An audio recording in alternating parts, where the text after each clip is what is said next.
नमस्कार दोस्तों, श्री अमन बाबा जी के YouTube चैनल पर आपका हार्दिक स्वागत है। दोस्तों, अगर आपको मोटिवेशनल, आध्यात्मिक और ज्ञान से जुड़ी हुई वीडियो देखना पसंद है तो आप श्री अमन बाबा जी के YouTube चैनल को अभी सब्सक्राइब कर दें, जो कि बाबा जी आप तक अपने विचारों को साझा कर सके।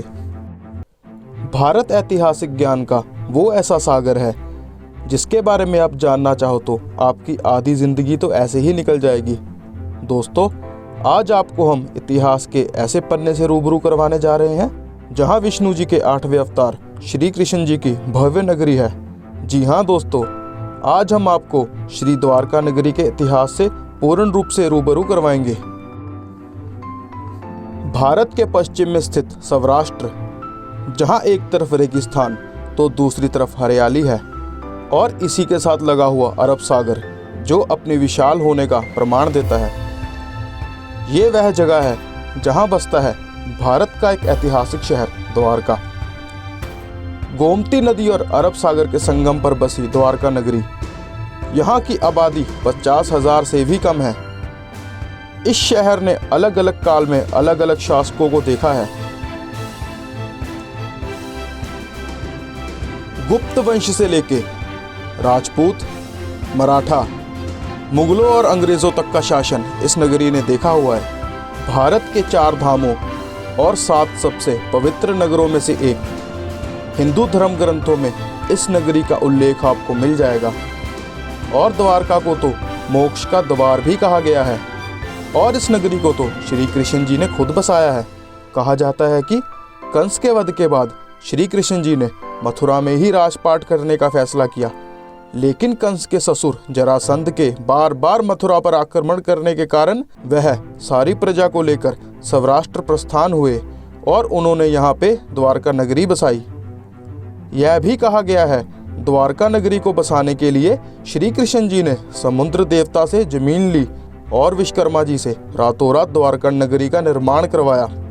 द्वारका नगरी में जहाँ श्री कृष्ण जी आज भी मंदिर में विराजते हैं, उस मंदिर के शीश पर 52 गज का ध्वज लहराता है, और मानना है कि यह लोगों की मनोकामना पूरी करता है। मंदिर के अंदर द्वारका के नाथ और उनकी 8 पटरानियां विराजती हैं, और जो ध्वजा जी हैं वह श्री राधा रानी का रूप है।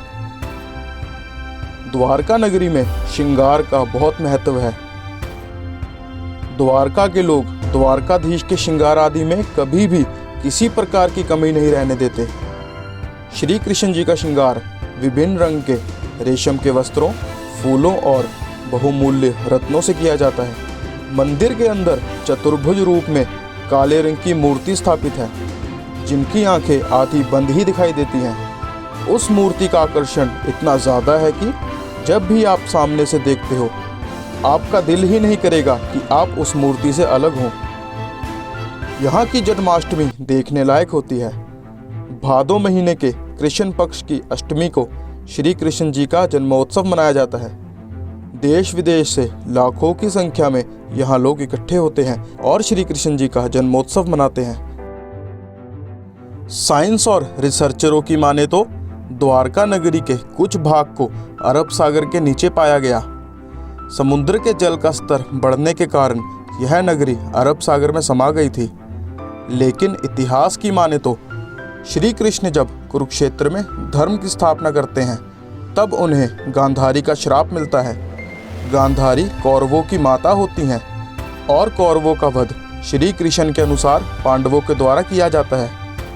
कौरवों के वध में श्री कृष्ण का होना गांधारी को अन्याय लगता है, और वह कृष्ण जी को श्राप देती है कि उनके पूर्ण वंश का अंत हो जाएगा और उनका नगर भी ध्वंस हो जाएगा, जो कि समुद्र में मिल जाएगा। कहानी के अनुसार गांधारी के इस श्राप का 36 साल बाद असर होता है। 36 साल बाद समुद्र की विशाल लहरें द्वारका को नष्ट कर देती है और अपने अंदर समा लेती है।